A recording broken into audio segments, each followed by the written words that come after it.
Hello and welcome to the Prismatic Attic. I'm Sam and today we're continuing our absolute beginner sewing journey. In part one, we went through the parts of a sewing machine, how to thread it and how to fill the bobbin. In part two, we used our machine to try out some practice exercises, sewing straight lines, turning the fabric to change direction and sewing curves. I'm hoping that this video won't be necessary for you to reference too often.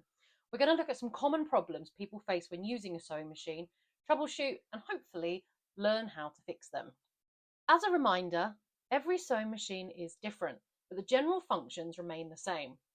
They may be in slightly different places on your machine or look a little different, so if you need to, I would suggest re-watching part one to refresh yourself. If any problems occur while sewing, ensure the needle is out of the fabric and then remove the fabric from the machine. You do this by turning your hand wheel to bring your needle out. Depending on the issue, you may need to snip the threads attaching it to the machine to remove it. You may find that you have to snip a few different threads, but make sure you pull any loose ones out of the machine as you go. You may need to open the bobbin compartment and take out the bobbin if there are loose or caught threads.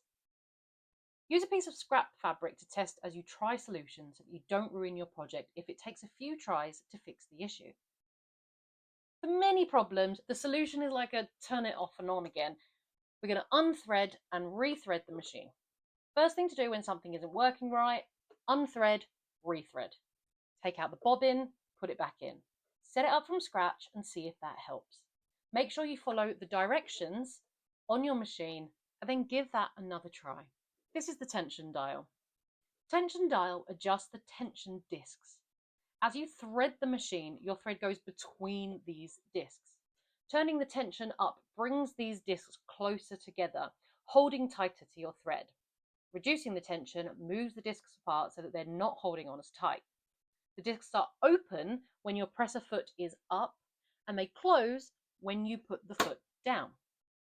With this in mind, when you thread the machine, make sure the presser foot is raised. If you thread the machine with the foot down, the thread may not be properly threaded through the tension discs. So foot up, unthread the spool, and then rethread. Let's look at what tension does to your sewing. Here are some examples. On a high tension, this was sewn at an 8 on my machine. You can see that the upper thread is too tight. On the back, the bobbin thread will be loose and a little loopy. You can see that I can pull those threads away from the fabric. On the lowest tension, a 0 on mine, we've got the opposite issue. The upper thread is too loose and the bobbin thread is too tight. Getting your tension in the middle should result in a line of stitches where both threads are laying nicely against the fabric. Nothing is puckering or pulling or loopy. Let's show you that again with zigzag stitches. High tension means that the needle thread is too tight and is pulling the looser bobbin thread through to the front. The too loose stitching is doing that in reverse and it's pulling the needle thread through to the back. The standard medium tension, which is a 3 to a 5 on the machine, will give you regular even stitches on both sides.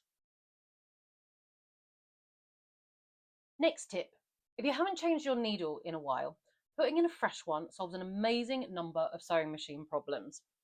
They come in a pack like this. You take out the size you need. These are universals in a few different sizes. And if you're not sure how to change your machine needle, part one of this series explains that in a bit more detail. I recommend trying one fix at a time and testing on scrap fabric before moving on to the next possible solution. Having a different coloured thread for the spool and the bobbin can help with identifying where the problem is coming from. You may find it useful to sew yourself a little guide piece like these to help you remember. When sewing, you may find a bunch or a bird's nest of threads on the underside of your fabric. The unthread, rethread fix will often be the solution here. Bird's nest can also be caused by the bobbin being the wrong way round, so remember to look for directional arrows on your machine to see whether to insert the bobbin with the thread going clockwise or anti-clockwise. I would also suggest that you have the same thread in the bobbin as on the spool to prevent issues with different thread weights. Another cause for this issue with bunching threads is tension. However, if you've sewn without problems before using similar fabric and thread, I suggest trying the other fixes before fiddling with the tension dial. And do make sure the presser foot is lowered before you start sewing again. If you're having problems with threads breaking, the main suspects are thread that is old, cheap, or not suitable for the type of sewing you are doing, a bent needle, or the tension being set too high. To fix the thread breaking issue, change to a fresh needle, use good quality all-purpose thread, and lower your upper tension dial. Additional causes for thread breaking are catching on tiny burrs on the needle eye, change your needle, that the needle is inserted backwards or not fully seated, so make sure the flat side is facing back and the needle is tightly secured, and the thread getting wrapped around the spool pin below the spool up here. So what you'll find sometimes is that it slips itself down and you'll see something like this when you take your thread off the spool. We just want to make sure that that's not happening. If your machine is skipping stitches, the most common cause is a dull, bent, improperly inserted or wrong needle for the fabric. Even universal needles come in different sizes for different uses. More delicate fabrics require a thinner needle, while thicker fabrics will need a thicker one. There are also a wide range of specialty type needles like ballpoint for knit fabrics, stretch, leather needles, and so on. I'll pop a link in the description to this handy guide to needles. Dull, broken or bent needles can also cause snags in the fabric and dangerously can snap during use, so keep an eye on your needles and change them frequently.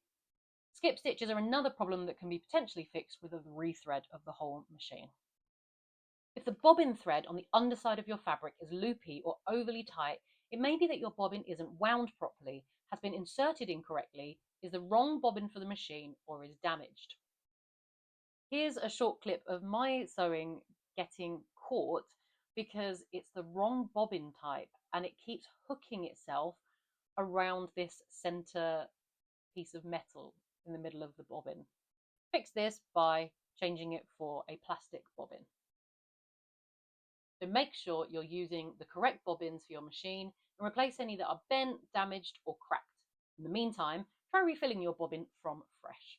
When you press on your foot pedal, if your machine makes the humming sound as if it is about to start sewing, but then won't go any further, don't try to force it by putting your foot down or forcing the hand wheel. This is the sound. I do not recommend you forcing your hand wheel to not move, but this is what it will sound like.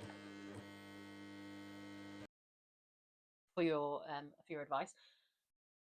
If this happens, it's likely that you have a small tangle of threads under the fabric or inside the bobbin casing. Gently pull your fabric away from the machine. You can wiggle your hand wheel a little back and forth to loosen the threads, and then snip them from underneath where necessary.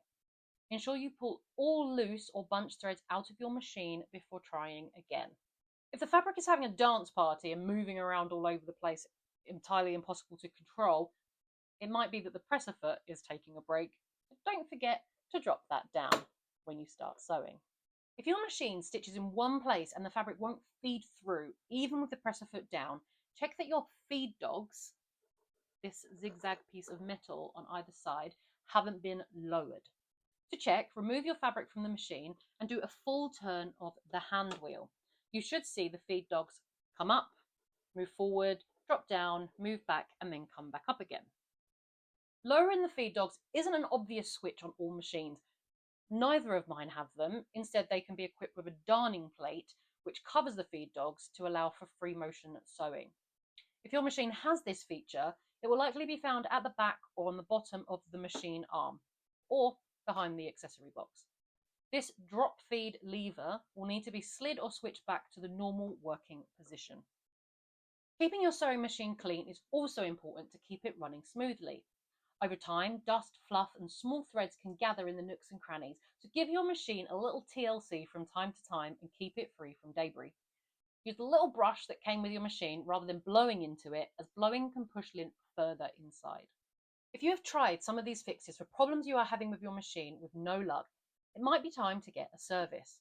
A sewing machine is an intricate piece of equipment that relies on many moving parts to do its job to keep the timing required to sew. Just like a car, it needs to see a specialist occasionally for a tune-up. Any lingering problems you have are likely to be solved by a service. The good news is that sewing machines are surprisingly reliable.